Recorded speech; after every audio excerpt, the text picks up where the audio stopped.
ఓం అస్మద్గురుభ్యో నమః. జై శ్రీమన్నారాయణ. శృతులలో సగుణ శృతులు, నిర్గుణ శృతులు, ఘటక శృతులు అని 3 విధములని చెప్పుకున్నాం. ఇందులో సగుణ శృతులు భగవంతుడు గుణములు కలిగి ఉన్నవాడు అని చెప్తాయి. నిర్గుణ శృతులు భగవంతుడు గుణములు లేనివాడు అని చెప్తాయి. ఘటక శృతులు ఈ రెండింటిని కూడా సమన్వయపరిచి చక్కటి అర్థాన్ని మనకి తెలియజేస్తాయి. అయితే ఇందులో అద్వైతులు నిర్గుణ శృతులని ఆధారంగా చేసుకుని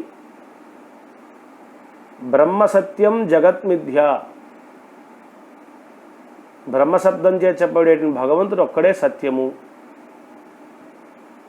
మిగతాదంతా కూడా అబద్ధమే అని అద్వైత మతస్థులు తెలియజేశారు. ఒక మాటలో చెప్పాలంటే నిర్విశేష చిన్మాత్రం బ్రహ్మ యొక్క స్వరూపం. ఇక్కడ బ్రహ్మ అంటే భగవంతుడి గురించి చెప్తోంది. అద్వైతులు భగవంతుడి గురించి ఏమని చెప్తారంటే, భగవంతుడు అనేటువంటి వాడు బ్రహ్మశబ్దం చే చెప్పబడుతున్నాడు. అయితే ఆ బ్రహ్మశబ్దం చే చెప్పబడిన భగవంతుడికి ఎటువంటి విశేషణములు లేవు. నిర్విశేష అంటే ఏమీ గుణములు కానీ, రూపం కానీ, ఆకారం కానీ ఇలాంటివి ఏమీ లేవు. నిర్గుణుడు, నిరాకారుడు అని వాళ్ళ సిద్ధాంతం. ఏ విశేషం లేనటువంటి వాడు భగవంతుడు. అతను చిన్మాత్రం అంటే చైతన్యం మాత్రమే కలిగి ఉన్నటువంటి వాడు. అనురూపంలో ఉండేటువంటి జీవాత్మ లోపల పరమాత్మ అనేటువంటి వాడు. జీవాత్మ నుండి పరమాత్మ ఏదో ఒకటే ఉంది, 2 లేవు. భగవంతుడు అనేటువంటి వాడు ఏ విశేషం లేనటువంటి వాడై చైతన్యం జ్ఞాన స్వరూపిగా చెప్పబడేటువంటి వాడు. బ్రహ్మశబ్దం చే చెప్పబడిన భగవంతుడు అని అద్వైతులు చెప్తున్నారు. అయితే మన భగవద్ రామానుజుల వారి యొక్క సిద్ధాంతాన్ని స్థిరీకరిస్తూ పరాశర భట్టారకుల వారు చాలా చక్కగా ఈ యానినామాని గౌనాని అనే శ్లోక వ్యాఖ్యానంలో మీరు చెప్పినట్టుగా భగవంతుడు గుణములు లేనివాడు కాదు, భగవంతుడు గుణములు కలిగినవాడు. వెంటనే దానికి వారు చెప్పారు, వేదమే చెప్తోందయ్యా, మీకు వేదమే ప్రమాణం, మాకు వేదమే ప్రమాణము.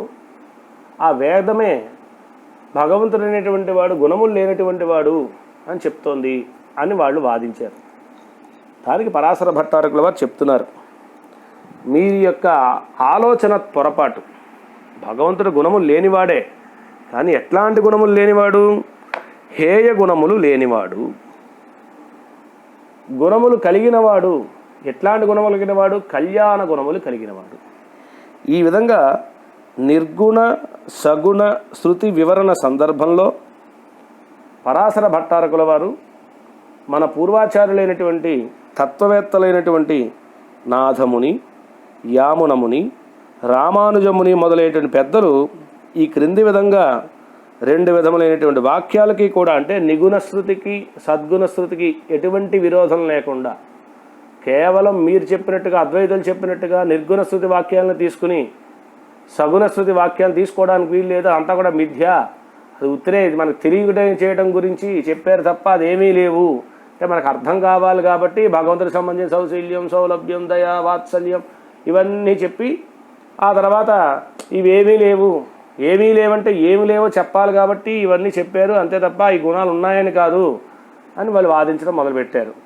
దాన్ని ఖండిస్తూ మన పూర్వాచార్యులైనటువంటి నాథమునులు, యామునాచార్యుల వారు, రామానుజుల వారి యొక్క శ్రీసూక్తులని ఆధారంగా చేసుకుని, అలాగే పరాశర భట్టారకుల వారు చెప్పే విషయం ఏమిటంటే, వేదంలో ఒక పార్టే కరెక్ట్, ఇంకో పార్ట్ కరెక్ట్ కాదంటే అప్పుడు మనం వైదికులుగా చెప్పబడము. వైదికులుగా ఉండేటువంటి వారు వేదం చెప్పినటువంటి అన్నిటి మీద విశ్వాసం ఉండాలి. వేదంలో చెప్పిన ప్రతిదీ కూడా యథార్థమే అని మనం విశ్వసించాలి. యథార్థమైనటువంటి దానినే వేదం చెప్తుంది. ఎందుకంటే ప్రమాణము అనేటువంటి దానికి మనం అర్థం చెప్పుకునేప్పుడు యథార్థమైనటువంటి జ్ఞానాన్ని తెలియజేసేటువంటి దాన్ని ప్రమాణం అని అన్నాం. అలాంటి ప్రమాణముల్లో వేదం అనేటువంటి శబ్ద ప్రమాణం చాలా శ్రేష్టమైనటువంటిది. ప్రత్యక్షానికి అనుమానానికి కూడా దొరకనటువంటి అందనటువంటి విషయాన్ని శబ్ద ప్రమాణంగా చెప్పబడేటువంటి వేదం చెప్తుంది. కారణం ఏమిటంటే వేదం అపౌరుషేయము అని మనం చెప్పుకున్నాం. అందువల్ల వేదంలో కొన్ని పదాలేమో యథార్థమైన విషయాన్ని చెప్తున్నాయి, కొన్ని పదాలేమో మిథ్యా విషయాలు చెప్తున్నాయి. అంటే అబద్ధాలను ఎందుకు చెప్తుంది వేదం? యథార్థాన్ని చెప్పేటువంటిదే కదా ప్రమాణంగా చెప్పబడుతుంది. మీరు అనుకున్నటువంటి భావన కరెక్ట్ కాదు, దీన్ని చక్కగా సమన్వయపరచుకోవాలి. అంటే సగుణ శృతులు కరెక్టే, నిర్గుణ శృతులు కరెక్టే. అంటే సగుణ శృతుల వాక్యాన్ని మనం స్వీకరించాలి, నిర్గుణ శృతి వాక్యాన్ని స్వీకరించాలి. ఇలాగా నిర్గుణ సగుణ స్థుతులు రెండింటినీ కూడా సమన్వయపరుస్తూ మన పెద్దలు చెప్పినటువంటి విధానాన్ని పరాశర భట్టారకుల వారు ఇలా చాలా చక్కగా ఇక్కడ మనకి వ్యాఖ్యానంలో తెలియజేశారు. ఏం చెప్తున్నారంటే, జ్ఞానము శక్తి మొదలైనటువంటి గుణములు కలిగినటువంటి వాడు పరమాత్మ అని శృతి భగవంతుడికి ఉండేటువంటి కళ్యాణ గుణాలు ఉన్నాయి అని చెప్పింది. ఇది సగుణ శృతులు చెప్పేటువంటి వాక్యం. అంటే భగవంతుడు గుణములు ఉన్నాయి అని చెప్పేటువంటి వేదవాక్యాలు ఏం చెప్తున్నాయంటే, ఏం గుణములు ఉన్నాయి పరమాత్మ కంటే జ్ఞానము శక్తి మొదలైనటువంటి గుణములు పరమాత్మకు ఉన్నాయి అని సగుణ శృతి వాక్యాలు చెప్తున్నాయి. మరి నిర్గుణ శృతి వాక్యాలు ఏం చెప్తున్నాయండి? గుణములు లేవంటున్నాయి కదా. అంటే గుణములు లేవుటంటే అర్థం ఏమిటంటే రాగము ద్వేషము మొదలైనటువంటి ప్రాకృతమైనటువంటి గుణములు లేనటువంటి వాడు పరమాత్మ అని చెప్తున్నాయి నిర్గుణ శృతి వాక్యాలు. అదే వాక్యాలే సత్యకామ సత్య సంకల్ప అని మంగళప్రదములైనటువంటి సత్యకామత్వం సత్య సంకల్పత్వం అనేటువంటి గుణములు కలవాడని కూడా చెప్తున్నాయి అదే శృతి వాక్యాలు. అందువల్ల గుణములు లేవని చెప్పేటువంటి నిర్గుణ శృతి వెనక చెప్పినటువంటి మంగళ గుణముల కంటే భిన్నములైనటువంటి అమంగళములైనటువంటి గుణములు, అంటే దుష్టములైనటువంటి గుణములు భగవంతుడికి లేవు అని అర్థం చెప్పడం మానేసేసి నిర్గుణుడు అంటే అసలు గుణములే లేని వాడు కాదయ్యా, హేయ గుణములు లేనివాడు, ప్రాకృతమైనటువంటి గుణములు లేనటువంటి వాడు అని చాలా చక్కగా ఇక్కడ వివరిస్తున్నారు. అయితే ఈ నిర్గుణ శృతి వాక్యాలని సద్గుణ శృతి వాక్యాలని ఎట్లా సమన్వయపరచుకోవాలంటానికి కొన్ని న్యాయాలని ఇక్కడ భట్టర్ వారి వ్యాఖ్యానంలో తెలియజేశారు. అవి ఏమిటంటే పదాహవనీయ న్యాయము, బ్రాహ్మణ పరివ్రాజక న్యాయము, బ్రాహ్మణ కౌండిన్య న్యాయము, గోబలీవర్ధ న్యాయము. ఈ న్యాయాలను ఆధారంగా చేసుకుని నిర్గుణ శృతుల్ని సగుణ శృతుల్ని మనం సమన్వయపరచుకోవాలి అని చాలా చక్కగా తెలియజేస్తున్నారు. అసలు ఈ న్యాయములు అంటే ఏమిటో మనం చూద్దాం. పదాహవనీయ న్యాయము, పదాహవనీయ న్యాయం అంటే అశ్వమేధ యాగం చేసేటప్పుడు ఆ హోమాన్నంతా కూడా ఆహవనీయం అని చెప్పబడేటువంటి ఒక అగ్నిహోత్రంలో చెయ్యాలట. ఒక అగ్నిహోత్రం ఉంటుంది, దానికి ఆహవనీయం అగ్నిహోత్రం అని పేరు. ఆ ఆహవనీయ అగ్నిహోత్రంలోనే హోమం అంతా కూడా చెయ్యాలి అశ్వమేధ యాగంలో. అయితే దీని గురించి చెప్పేటప్పుడు అశ్వమేధ యాగం గురించి చెప్పేటప్పుడు ఎట్లాగైతే హోమాన్ని ఆహవనీయం అనేటువంటి అగ్నిహోత్రంలో చేయాలని చెప్పిందో అదే తర్వాత ఆహవనీయే జుహోతి అని మంత్రవాక్యం అక్కడ ఉంది. ఆహవనీయే జ్యోతి అంటే ఆహవనీయం అనేటువంటి అగ్నిలోనే మనం హోమం చెయ్యాలి అని చెప్పింది. అయితే అదే ప్రకరణంలోనే మరలా ఇంకో వాక్యం ఉందిట, పదే జుహోతి. పదే జుహోతి అంటే ఇక్కడ పదం అంటే అడుగు అనమాట. అంటే అశ్వమేధ యాగం చేసేటప్పుడు ఏ అశ్వాన్ని పెట్టుకుని యాగం చేస్తున్నారో ఆ అశ్వం ఏ ఏ ప్రాంతాల్లో అయితే తిరుగుతుందో దాని అడుగుల యొక్క గుర్తుపడిన చోటంతా కూడా హోమం చేస్తూ పోవాలి అని మరొక వాక్యం కూడా ఉంది. అశ్వమేధ యాగం గురించి చెప్పేటువంటి వాక్యములలో మొట్టమొదటి వాక్యమేమో అశ్వమేధ యాగము ఆహవనీయము అనేటువంటి అగ్నిహోత్రంలోనూ చేయాలని ఒక వాక్యం చెప్పింది. అదే అశ్వమేధ యాగాన్ని గురించి చెప్పేటువంటి వాక్యాల్లో తర్వాత వాక్యములలో ఏం చెప్పిందారంటే పదే జుహోతి, ఆ అశ్వం యొక్క అడుగుల దగ్గర హోమం చెయ్యాలి. అంటే అశ్వమేధ యాగంలో అశ్వాన్ని వదులుతారు, వెళ్తే ఆ అశ్వం ఎక్కడికెక్కడికైతే వెళ్తుందో దాని అడుగులు ఎక్కడెక్కడైతే పడతాయో ఆ ప్రాంతాలన్నింటిలో కూడా అడుగు పడిన చోటంతా కూడా హోమం చేస్తూ పోవాలి అని మరొక వాక్యం ఉంది. అయితే ఇక్కడ ఒక అనుమానం వచ్చింది, ఇదేమిటండి ముందేమో హోమం అంతా కూడా ఆహవనీయ అగ్నిహోత్రంలోనూ చేయాలన్నారు, ఇప్పుడు అగ్నిహోత్రం అనేది ఒక చోట పెట్టుకుని అశ్వమేధ యాగం చేస్తారు కదా, మరి తర్వాత ఏమో ఈ అశ్వాన్ని వదిలిపెట్టేసి అది ఎక్కడ తిరుగుతుందో దాని పదాలు అంటే దాని అడుగులు పడిన చోటలో హోమం చేయాలంటే మరి అప్పుడు ఆహమనీయమని అగ్నిహోత్రం చేయాలని చెప్పారు కదా, దీనికి ఇది విరుద్ధంగా ఉంది కదా అంటే దానికి చాలా చక్కగా చెప్పారు. సామాన్య న్యాయము, విశేష న్యాయము అని 2 న్యాయములు. మామూలుగా అయితే ఆహమనీయం అనే అగ్నిహోత్రంలో ఉంది, అశ్వమేధ యాగాన్ని చెయ్యాలి అని చెప్పారు, బాగానే ఉంది. కానీ అశ్వమేధ యాగాన్ని చేసేటప్పుడు ఆ అశ్వం అనేటువంటి దాన్ని వదిలి అది ఎక్కడెక్కడైతే తిరుగుతుందో అక్కడ పదం పడినటువంటి అడుగులు పడినటువంటి చోటంతా యాగం చేయాలి అని చెప్పడం చేత ఇక్కడ సామాన్య న్యాయమేమో ఆహమనీయ అగ్నిహోత్రంలో చేయడం. విశేషమైనటువంటి న్యాయం ఏమిటంటే ఆ అశ్వం యొక్క అడుగు ఎక్కడైతే పడుతుందో పదే జుహోతి అని 2వ వాక్యం ఉంది కాబట్టి ఇక్కడ ఆహవనీయే జుహోతి అనేటువంటి సామాన్య విధిని పక్కన పెట్టి పదే జుహోతి అనేటువంటి విశేష విధిని మనం ఇక్కడ ఆచరించాలి. భిన్న స్థలములలో మనం చేసి ఇప్పుడు ట్రైన్లోనే ప్రయాణం చేస్తున్నామండి. ఇప్పుడు మామూలుగా మనం రోజు సంధ్యావందనం చేస్తాం. సంధ్యావందనం చేసేటప్పుడు ప్రాతఃసంధ్యావందనం అని చేయాలి. ప్రాతఃసంధ్యావందనం ఎప్పుడు చేయాలి? సూర్యోదయం అవటానికి పూర్వం అరుణోదయం అని, ముందు సూర్యుడు రావడానికి ముందు ఆకాశం అంతా ఎర్రగా అవుతుంది. ఆ ఎర్రగా అయ్యేటువంటి ఆ సమయాన్ని ఏమంటారంటే అరుణోదయం అని అంటారు. ఆ అరుణోదయ సమయంలో అర్ఘ్యప్రదానం మనం వదలాలి. సంధ్యావం చేసేటువంటి బ్రాహ్మణోత్తమం ఇలా రోజు మనం అరుణోదయంలోనే చేయాలి. కానీ ఎంతమంది చేస్తున్నాం? చేయట్లేదు. లౌకికంగా ఉద్యోగాలకు వెళ్ళేటువంటి వారు అంత పెర్ఫెక్ట్గా చేయలేకుండా ఉన్నాం. వైదికంగా ఉండేటువంటి వారు అంత పెర్ఫెక్ట్గా చేయలేకుండా ఉన్నాం. ఒకవేళ చేయాలని అనుకున్నప్పటికీ కూడా ఒకరోజు ఒంట్లో బాగాలేదు, లేవడానికి లేట్ అయిపోయింది, అరుణోదయ సమయంలో మనం అగ్నిప్రదానం వదలలేకపోతున్నాం. అప్పుడు ఏం చేస్తాం? తెల్లారిన తర్వాత లేచాం, మరి అప్పుడు అగ్నిప్రదానం చేయాలి. ఏం చేయాలంటే అప్పుడు రోజు 3 సార్లు అగ్నిప్రదానం చేస్తూ ఉంటాం. కానీ మన పెద్దలందరూ కూడా ఏం చేశారంటే 3 సార్లు అగ్నిప్రదానంతో పాటుగా కాలం అయిపోయింది అనుకోండి, కాలం దాటిపోయింది. ఇప్పుడు అరుణోదయ సమయంలో అగ్నిప్రదానం వదిలితే సరే. ఇది మామూలుగా ఎండాకాలం అయితే చక్కగా సూర్యోదయానికి ముందు ఆకాశం అరుణోదయంగా చక్కగా ఎర్రగా ఉంటుంది. మనం ఇది అరుణోదయ సమయము అని చెప్పి మన అర్ఘ్యప్రదానం వదలచ్చు. వర్షాకాలం ఉందనుకోండి, వర్షాకాలం సమయంలో ఆకాశం అంతా కూడా మేఘావృతమై ఉంటుంది. అప్పుడు సూర్యుడే మనకు కనబడ్డు. అప్పుడు అరుణోదయం ఏదని మనం నిర్ణయం చేసుకుంటాం అంటే ఒక స్థాయి వరకే మనం కాలాన్ని నిర్ణయించగలుగుతాం. ప్రకృతి అంతా కూడా మన వశంలో మనం పెట్టుకోలేం కదా. మరి అటువంటి సమయం ఏది అరుణోదయ సమయం? అంత పెర్ఫెక్ట్గా మనం అరుణోదయ సమయంలో అగ్నిప్రదానం వదలగలుగుతాం. అందువల్ల మన పెద్దలు ఏం చేశారంటే ప్రతిరోజు కూడా 3 సార్లు అర్ఘ్యప్రదానం చేసేటప్పుడు 4వసారి కాలాతీత ప్రాయశ్చిత్తార్థం ప్రాతఃసంధ్యాయాం అర్ఘ్యప్రదానం కరిష్యే అని, కాలం దాటిపోయింది కాబట్టి పెనాల్టీ కడుతుంటాం కదా. మనం కరెంటు బిల్లు, ఫోన్ బిల్లు కట్టేటప్పుడు టైం దాటిపోతే ఏం చేస్తాం? పెనాల్టీ కడతాం. అలాగే మనకు తెలుసో తెలియకో కాలం దాటిపోయిన తర్వాత మనం అర్ఘ్యప్రదానం చేస్తున్నాం కాబట్టి కాలాతీత ప్రాయశ్చిత్తార్థం అని సమర్పించేస్తాం. ఇది మన ఇంట్లో ఉన్నప్పుడే మనకి ఇన్ని ఇబ్బందులు. ఇప్పుడు మనం ట్రైన్లో ప్రయాణం చేస్తున్నాం లేదా ఫ్లైట్లో ప్రయాణం చేస్తున్నాం, ఒక దేశం నుంచి ఇంకో దేశానికి వెళ్తున్నారు. మరి అప్పుడు వీడు వెళ్ళడానికి 2 రోజులు పడుతుందో 3 రోజులు పడుతుందో, మరి అప్పుడు వీడికి అరుణోదయం ఎలా తెలుస్తుంది? ప్రయాణం చేస్తున్నప్పుడు ఫ్లైట్లో ప్రయాణం చేస్తూ ఉంటే దేశాలు దాటి వెళ్తూ ఉంటే ఒక చోట పగలైతే ఇంకో చోట రాత్రి అవుతుంది. అప్పుడు అరుణోదయం ఎలా గుర్తిస్తారు వీడు? అప్పుడు ఏం చేస్తారు? ప్రయాణానికి ముందే వీడు ఎన్ని రోజులు పడుతుందో దానికి సంబంధించిన సంధ్యావందనాన్ని కూడా ముందు కాలాతీత ప్రాయశ్చిత్తార్థం, టైం దాటిపోతే కాలాతీతం, టైంకి ముందుకి చేసేస్తే కాలాత్ పూర్వ ప్రాయశ్చిత్తార్థం ముందుగానే చేసేస్తున్నాం. ఇప్పుడు అమావాస్య తర్పణం నడినెత్తి మీద మిట్ట మధ్యాహ్నం 12 గంటలకు చేయాలి.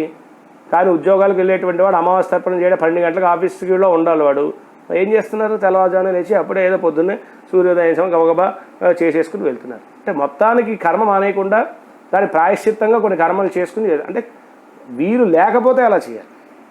వీలుండు కూడా మేము ఎలాగ చేస్తూ ఉంటే దానికి ఎవరు చెప్పే సమాధానం చెప్పలేము. విదండవాదం అంటారు, దాన్ని అడ్డంగా వాదిస్తూ ఉంటారు కొంతమంది. ఇవన్నీ అలాగా ఏమిటంటే సామాన్య న్యాయం, విశేషం. సామాన్యంగా అయితే ఇలా చేయాలి. విశేష సందర్భాల్లో అదేవిధంగా మనం చేసే కర్మలు కూడా నిత్యకర్మలని, నైమిత్తిక కర్మలని, కార్మికర్మలు ఉన్నాయి కదా. విశేష రోజుల్లో మనం చేసేటువంటి గాయత్రి జపం 28 సార్లు గాయత్రి మంత్రాన్ని మనం రోజు జపం చేస్తూ ఉంటాం. కొన్ని విశేష రోజులు, ఇప్పుడు శ్రావణ పౌర్ణమి రాబోతుంది. శ్రావణ పౌర్ణమి నాడు గాయత్రి మంత్రాన్ని 1008 సార్లు చేస్తాం. ఎందుకండి అంటే ఏమో సంవత్సరం మొత్తం మనం 3 పూట్ల ప్రాత సంధ్యావందనంలోను, మాధ్యాహ్న సంధ్యావందనం, సాయం సంధ్యావందనంలోను 28 సార్లు చేయాలని ఉంది. 28 సార్లు అంత పెర్ఫెక్ట్గా ఎక్కడ చేస్తున్నాం? ఆరోగ్యం బాగోకపోవచ్చు, ప్రకృతి సహకరించకపోవచ్చు, మనం ప్రయాణంలో ఉండొచ్చు. అందువల్ల ఏం చేశారు పెద్దవాళ్ళు? మనకి సంవత్సరానికి ఒకసారి ఈ దోషాలన్నీ కూడా ప్రాయశ్చిత్తంగా ఆ రోజు మనకి గాయత్రి మంత్రాన్ని 1008 సార్లు జపం చేయడం అనేటువంటి దాన్ని పెట్టారు. అయితే మన సంవత్సరానికి ఒకసారి ప్రాయశ్చిత్తం ఎలాగా చేసేస్తున్నాం కాబట్టి ఇంక ఉత్తరోజు కూడా చేయకూడదని అర్థం దానికి కాదు. ఉత్తరోజు మనం వీలైనంత వరకు చెయ్యాలి. మనకు వీలు కానప్పుడు, విశేషమైన సందర్భం వచ్చినప్పుడు, లేదా మనకి మన వశంలో లేనటువంటి ఆ సందర్భం ఏర్పడినప్పుడు ఏం చేస్తున్నాం మనం? ఆ విశేషమైన సందర్భం ఏదైతే ఉంటుందో దానికే మనం మొట్టమొదటి ప్రాముఖ్యత ఇస్తున్నాం. అదేవిధంగానే అశ్వమేధ యాగంలో కూడా సామాన్యంగా అయితే ఆహ్వనీయమనేటువంటి అగ్నిహోత్రంలోనే హోమం చేయాలి. కానీ దాని తర్వాత పదే జుహోతి అనే వాక్యం మనకి ఏం చెప్తోందంటే, ఆ అశ్వం యొక్క పదము, ఆ అడుగులు ఎక్కడ పదే అక్కడ హోమం చేయాలని చెప్పడం చేత ఇక్కడ చెయ్యాలా అక్కడ చెయ్యాలా అంటే, అక్కడ ఆహ్వనీయ జుహోతి అనేటువంటి దాన్ని సామాన్య విధిగా తీసుకుని, పదే జుహోతి అనేటువంటి విశేషమైనటువంటి విధిగా తీసుకుని, ఆ పదే జుహోతి అనేటువంటి దానికే ప్రాముఖ్యతనిచ్చి అక్కడ మనం హోమం చేయాలి అని మనకి చక్కగా అక్కడ న్యాయాన్ని తెలియజేశారు. అందువలన పదాహవనీయ న్యాయం ప్రకారంగాను మనం నిర్గుణ స్థుతి సగుణ స్థుతి వాక్యాన్ని సమన్వయపరచుకోవచ్చు అని చెప్పారు. తర్వాత బ్రాహ్మణ పరివ్రాజక న్యాయము, ఇది రెండవ న్యాయం. బ్రాహ్మణ పరివ్రాజక న్యాయం అంటే, పరివ్రాజకుడు అంటే సన్యాసి, అన్నిటినీ కూడా విడిచిపెట్టి సర్వసంగ పరిత్యాగం చేసిన సన్యాసిని పరివ్రాజకుడు అని అంటారు. అయితే ఆ సన్యాసాశ్రమం అనేటువంటిది బ్రాహ్మణ, క్షత్రియ, వైశ్యుల్లో ఎవరైనా సరే స్వీకరించవచ్చు. కేవలం బ్రాహ్మణుడు మాత్రమే సన్యాసం స్వీకరించాలని ఏం లేదు. క్షత్రియుడు సన్యాసం స్వీకరించవచ్చు, వైశ్యుడు సన్యాసం స్వీకరించవచ్చు. అయితే ఇక్కడ బ్రాహ్మణ పరివ్రాజక న్యాయంలో ఇక్కడ ఏం చెప్తున్నారంటే, ఒక ఆయన చెప్పాడు బ్రాహ్మణ పరివ్రాజక ఆనయా అంటే బ్రాహ్మణ పరివ్రాజకుని తీసుకురా అని అర్థం దానికి. ఒక ఆయన బ్రాహ్మణ పరివ్రాజకుని తీసుకుని రమ్మని చెప్పాడు. అయితే దాంట్లో ఈ పరివ్రాజక శబ్దం సన్యాసం గురించి చెప్తోంది కదండి. అయితే సన్యాసం అనేటువంటి వారు బ్రాహ్మణులు తీసుకోవచ్చు, క్షత్రియులు తీసుకోవచ్చు, వైశ్యులు తీసుకోవచ్చు కదా. మరి అటువంటిప్పుడు బ్రాహ్మణుడిని పరివ్రాజకుని తీసుకురా అంటే ఏ పరివ్రాజకుని తీసుకురావాలి? పరివ్రాజక శబ్దాన్ని సన్యాసం కదా అర్థం. అయితే బ్రాహ్మణుడు ఏమో చెప్పాడు పరివ్రాజకుని తీసుకురా అని. బ్రాహ్మణ పరివ్రాజక నానయ్య, బ్రాహ్మణ పరివ్రాజకుని తీసుకురా అని చెప్పేటప్పుడు ఈ పరివ్రాజక శబ్దం చెప్పిన సన్యాసి 3 జాతులకి కూడా, అంటే బ్రాహ్మణ, క్షత్రియ, వైశ్య జాతులు 3 జాతికి కూడా సామాన్యమైనప్పటికీ కూడా, అయితే ఆ పదంలో బ్రాహ్మణ పరివ్రాజక నానయ అని చెప్పడం చేత బ్రాహ్మణ పదాన్ని బట్టి బ్రాహ్మణ జాతికి చెందినటువంటి సన్యాసిని తీసుకురా అని అర్థం చెప్పాలి, అర్థం నిర్ణయించాలి అని చెప్పారు. బ్రాహ్మణుడు బ్రాహ్మణుడే, సన్యాసి బ్రాహ్మణుడే. మరి ఒక బ్రాహ్మణుడిని సన్యాసిని తీసుకురా అంటే ఆ సన్యాసి అంటే వైశ్యాశ్రమంలో కూడా ఉండొచ్చు కదా, క్షత్రియాశ్రమంలో కూడా ఉండొచ్చు కదా అంటే ఉండొచ్చు. కానీ అక్కడ పదం ఏమనుంది? బ్రాహ్మణ పరివ్రాజక నానయ్య అని ఉంది. బ్రాహ్మణ సన్యాసిని తీసుకురమ్మని చెప్పబడి ఉంది కాబట్టి ముందు ఉండేటువంటి బ్రాహ్మణ శబ్దానికి మన ఆధారంగా తీసుకుని పరివ్రాజ శబ్దాన్ని చెప్పే సన్యాసి అనేటువంటి దాన్ని ఆ ముందు పదంతో అన్వయించుకుని, అంటే బ్రాహ్మణ సన్యాసి అని చెప్పారు కాబట్టి బ్రాహ్మణ సన్యాసిని తీసుకురా అని అర్థం నిర్ణయం చేసుకోవాలి అని ఇక్కడ సామాన్యవాచక పదానికి మరొక విశేషక వాచనం దగ్గరలో ఉన్నప్పుడు సామాన్యవాచకం ఏమిటి? బ్రాహ్మణుడు. అయితే బ్రాహ్మణుడు సన్యాసి అవ్వచ్చు. అయితే ఇక్కడ బ్రాహ్మణ పరివ్రాజకుడు అని చెప్పడం చేత సన్యాసి అనేటువంటి వాడు బ్రాహ్మణ వంశంలోనూ ఉండొచ్చు, లేదా క్షత్రియ జాతిలో ఉండొచ్చు, వైశ్య జాతిలో ఉండొచ్చు. ఇక్కడ బ్రాహ్మణ శబ్దం ఏమో సామాన్యవాచకం, బ్రాహ్మణ పరివ్రాజకంలో ఈ పరివ్రాజకం అనేటువంటిది విశేషవాచకం. అయితే విశేషవాచకంగా చెప్పబడిన పరివ్రాజకం అనే శబ్దం ఏం చెప్తుంది? సన్యాసం సూచిస్తోంది. అయితే ఆ సన్యాసి అనేటువంటి ఏ సన్యాసి? క్షత్రియ పరివ్రాజకానం లేదు కదా అక్కడ.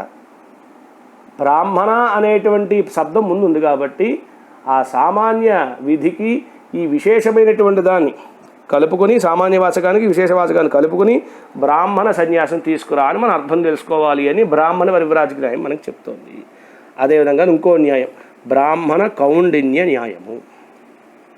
ఒక బ్రాహ్మణుడు బ్రాహ్మణులందరికీ కూడా సాపాట్లు పెడుతూ ఉంటే దాంట్లో ఆ బ్రాహ్మణుడు చెప్పేట వడ్డించేటువంటి వాళ్ళకి బ్రాహ్మణేభ్య దధిధీయతాం తక్రం కౌండిన్యాయ అని ఆ గృహ యజమానుడు అతిథులకు వడ్డిస్తూ ఉండేటువంటి బ్రాహ్మణులతో చెప్పాడు. అంటే దీనికి అర్థం ఏమిటి? బ్రాహ్మణేభ్య దధి దీయతాం, బ్రాహ్మణులందరికీ కూడా దధి పెరుగుని, దీయతాం వడ్డించండి అని చెప్పాడు. చెప్పి ఆపి తర్వాత రెండవ వాక్యం తక్రం కౌండిన్యాయ, తక్రం అంటే మజ్జిగ, కౌండిన్యాయ కౌండిన్యునికి మాత్రం మజ్జిగ వడ్డించండి అని చెప్పాడు. ఇదేంటండి అందరికీ పెరుగు వడ్డిస్తూ ఉంటే వీళ్ళకి మాత్రం కౌండిన్యుడికి మాత్రం ఆ కౌండిన్యుడు ఎవరండి? ఈయన అందరికీ బ్రాహ్మణుడికే పెడుతున్నాడు, కానీ దాంట్లో కౌండిన్యుడు అనేటువంటి వాడు బ్రాహ్మణుడిగా ఉన్నప్పటికీ కూడా అతనికి మాత్రం యజమాని యొక్క ఆదేశ ప్రకారం మజ్జిగను వడ్డించమని చెప్పారు. చక్కగా వడ్డించేటువంటి వాడు అర్థం చేసుకుని మిగతా బ్రాహ్మణులందరికీ పెరుగు వడ్డించారు. కౌండిన్య శబ్దం అంటే ఆ బ్రాహ్మణుడి పేరు కౌండిన్యుడు అనమాట.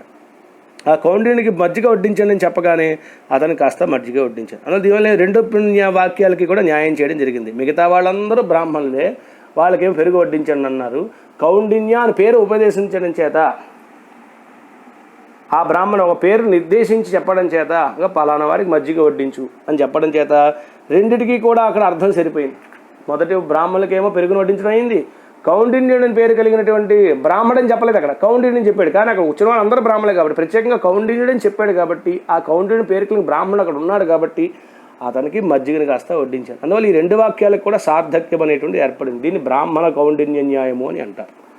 తర్వాత 4వది గోబలివర్ధ న్యాయము. వీటన్నిటిని కూడా సమన్వయపరుస్తారు. తర్వాత ముందు న్యాయం అంటే ఏడో తెలుసుకుందాం. గోబలివర్ధ న్యాయం. గోబలివర్ధ న్యాయం అంటే ఒక ఆయన చెప్పాట, గాం ఆనయ బలివర్ధం అని ఒక వాక్యం సంస్కృతంలో. గాం ఆనయ బలివర్ధం. గాం ఆనయ అనేటువంటి మొదటి వాక్యం ఏం చెప్తుందంటే స్త్రీ పురుష గోవులకు రెండిటికి కూడా అన్వయిస్తుంది. ఇక్కడ గాం అనేటువంటిది గోజాతినంతటినీ కూడా తెలియజేస్తుంది. అయితే గోజాతిలో మగ గోవులు ఉంటాయి, ఆడగోవులు ఉంటాయి. కానీ ఇక్కడ మగ ఆడ అని చెప్పకుండా గాం ఆనయ అన్నారు. అంటే గోవులను తీసుకురా అని అర్థం. గోవులు తీసుకురంటే ఏ గోవుని తీసుకురావాలి? మగ గోవులా ఆడగోవులా? మగ గోవునేమో ఎద్దు అంటారు, ఆడగోవునేమో ఆవు అని అంటారు. అయితే దీంట్లో గాం ఆనయ అని చెప్పడం చేత మొదటి వాక్యం స్త్రీ పురుష గోవులకి రెండిటికి కూడా అన్వయిస్తుంది. దీంట్లో మరి దేని తేవాలి అంటే సందేహం తీర్చడం గురించి పక్కనే ఇంకో పదం కూడా ఉపయోగించారు కదా, బలీవర్ధం. బలీవర్ధం అనేటువంటి పదం సందేహం తీర్చేస్తుంది అన్నమాట. గాం అనే గోవుని తీసుకురమ్మన్నారు. అయితే ఆ గోవుల్లో మగ ఆవు బలిసి ఉంటుంది, దానికి ఎద్దు అని పేరు, అందువల్ల బలీవర్ధం అని అన్నారు.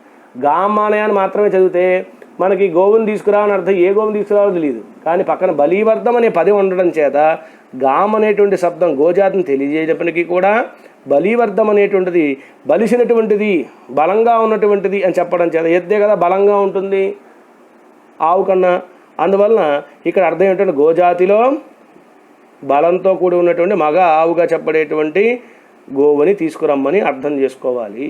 అంటే మొట్టమొదటి సామాన్యవాచకం, తర్వాత విశేషవాచకం. గాం అనేటువంటిది సామాన్యవాచకం, దాని గోజాతిని తెలియజేస్తుంది. ఇక్కడ బలీవర్ధం అనేటువంటిది విశేషమైనటువంటి దాని విశేషం చెప్తే గోజాతిలోనే ఏ గోజాతి అంటే బలిసి ఉన్నటువంటి గోజాతి. బలిసిన గోజాతి ఏది? ఎద్దే కదా, అంటే మగ ఆవు అని అర్థం. అంటే విశేష వాచకాన్ని ఆధారంగా చేసుకుని సామాన్య వాచకం విశేష రెండు ఉన్నప్పుడు అంటే విశేష వాచకాన్ని ఆధారంగా చేసుకునే మన అర్థాన్ని గ్రహించాలి. అదేవిధంగానే ఇప్పుడు నిర్గుణ సగుణ స్థుతిని సమన్వయం చేయడం అనేటువంటిది మనకు తెలియజేస్తారు. ఏం తెలియజేస్తున్నారో చూద్దాం. దీనికి చాందోగ్యంలోనూ అదేవిధంగానే ముండకోపనిషత్తులోనూ ఉండేటువంటి ఆ వాక్యాల్ని ఉదాహరణగా చెప్తున్నారన్నమాట.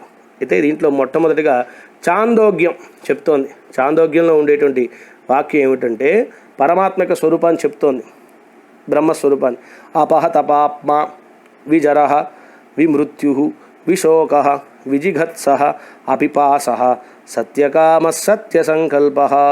ఇది చాందోగ్యోపనిషత్తు యొక్క వాక్యం. దీంట్లో భగవంతుడికి సంబంధించినటువంటి రెండు విషయాలు చెప్తున్నాయి. ఏమిటండి అంటే భగవంతుడు ఎట్లాంటి వాడు అంటే చెప్తోంది. అపహత పాప్మ, పాపములు లేనివాడు, పాపం అనేటువంటి వాడు లేనివాడు. విచరహ, పుట్టుక లేనివాడు. విమృత్యు, చావు లేనివాడు. విశోక, శోకము లేనటువంటి వాడు. ఇలాగా పరమాత్మకు సంబంధించినటువంటి లక్షణాలు చెప్తూ చివరిని ఏం చెప్పింది? సత్యకామ సత్య సంకల్ప, సత్యకామత్వం కలిగిన వాడు, సత్య సంకల్పత్వం కలిగిన వాడు అని చెప్పింది. ముందేమో లేని గుణాలను చెప్పి లక్షణాలు చెప్పింది, తర్వాత ఉన్న లక్షణాలు చెప్పింది. ఈ విధంగా రెండు ఒకే వాక్యంలోనే పలానావి లేవు పలానావి ఉన్నాయని చెప్పింది. చెప్పినటువంటివి లేవని చెప్పిన వాక్యాలు వేరు, దాని అర్థం వేరు. ఉన్నవని చెప్పిన వాక్యాలు వేరు. అయితే దీంట్లో ఏవి లేవు, పరమాత్మకి పుట్టుక చావు అనేటువంటిది లేదు. కానీ పరమాత్మ ఉన్నది ఏది? సత్యకామత్వం సత్య సంకల్పం.